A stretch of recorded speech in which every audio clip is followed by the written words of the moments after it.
안녕하세요. 사이버 리스크 연구소입니다. 오늘은 보안 담당자라면 반드시 알아야 할 개념 하나를 짚어드리려고 해요. 바로 이 질문입니다. 취약점이 발견됐다고 해서 그게 바로 위험한 걸까요?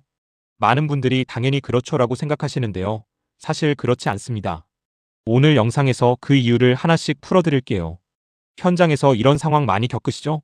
취약점이 발견됐는데요. 위험도 점수가 9.8이에요. 당장 패치해야 합니다. 그런데 여기서 중요한 오해가 생깁니다. 점수가 높다고 해서 무조건 위험한 건 아니에요. 그 점수는 취약점의 기술적 난이도에 가까운 지표예요. 실제 위험은 거기에 업무에 미치는 영향까지 더해져야 완성됩니다. 그리고 패치도 무조건 즉시 하는 게 아니라 위험도를 따져서 우선순위를 정해야 합니다. 자, 먼저 용어 정리부터 해볼게요. 취약점에는 고유한 이름표가 붙습니다. 예를 들어 로그4셀이라고 불리는 아파치 로그4j 취약점, 워너크라이 랜섬웨어가 악용한 이터널 블루, 그리고 하트블리드 같은 유명한 취약점들이 각각 고유 번호를 갖고 있어요. 이 번호는 그냥 이름일 뿐이에요. 얼마나 심각한지는 알 수 없어요. 그래서 따로 점수 체계가 생겼습니다. 취약점의 기술적 심각도를 0점부터 10점 사이로 수치화한 거예요. 9점 이상이면 매우 위험, 7점대는 높음, 이런 식이죠. 핵심은 이겁니다. 이 점수는 기술 심각도 점수이지 실제 사업 위험 점수가 아닙니다. 보안의 목표는 점수 관리가 아니라 사업에 대한 실질적인 위험을 줄이는 것임을 꼭 기억해 주세요. 그럼 이 점수 체계가 뭘 측정하고 뭘 못 담는지 좀 더 구체적으로 볼게요. 점수가 보는 건 공격이 얼마나 복잡한지, 원격에서 공격이 가능한지, 로그인 없이도 공격할 수 있는지, 정보 유출이나 서비스 마비에 얼마나 영향을 주는지 같은 기술적인 요소들이에요.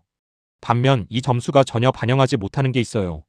우리 회사에서 그 자산이 얼마나 중요한지, 지금 해커들이 이 취약점에 실제로 관심을 갖고 있는지, 이미 웹방화벽이나 침해 탐지 시스템 같은 보안 장치가 적용되어 있는지, 실제 피해가 얼마나 클지 같은 비즈니스 현실이에요.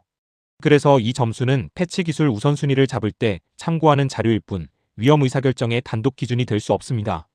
이제 핵심 개념 비교로 넘어갈게요. 취약점과 리스크, 이 둘은 완전히 다른 개념입니다.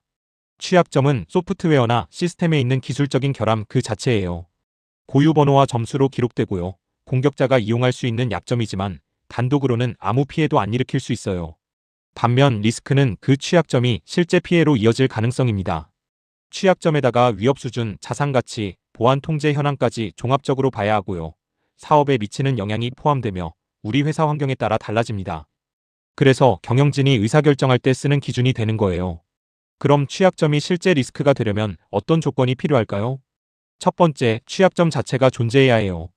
두 번째, 공격 의지와 능력을 가진 실제 공격자가 있어야 합니다.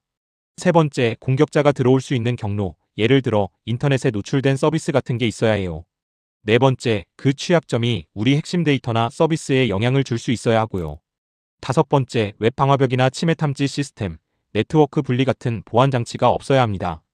이 다섯 가지가 전부 갖춰졌을 때 비로소 리스크가 성립해요. 핵심은 이겁니다. 이 고리 중 하나라도 끊어지면 실제 위험은 거의 없는 것과 같습니다. 그래서 보안팀은 모든 취약점을 다 잡으려 하는 게 아니라 이 고리가 완성될 가능성이 높은 것부터 집중해야 해요. 그럼 실무에서는 어떻게 해야 할까요? 기존의 취약점 관리는 취약점 스캔하고 패치하고 자산 목록 만드는 기술 중심이었어요. 여기서 한 단계 발전한 게 바로 위험 기반 취약점 관리입니다. 실제 노출 여부를 분석하고 자산의 중요도에 가중치를 두고 실제 공격 경로를 추적하며 사업 영향과 연결해서 생각하는 거예요. 기술과 경영을 함께 보는 접근이죠. 그리고 이걸 경영 수준까지 올리면 최고 의사결정 단계가 됩니다.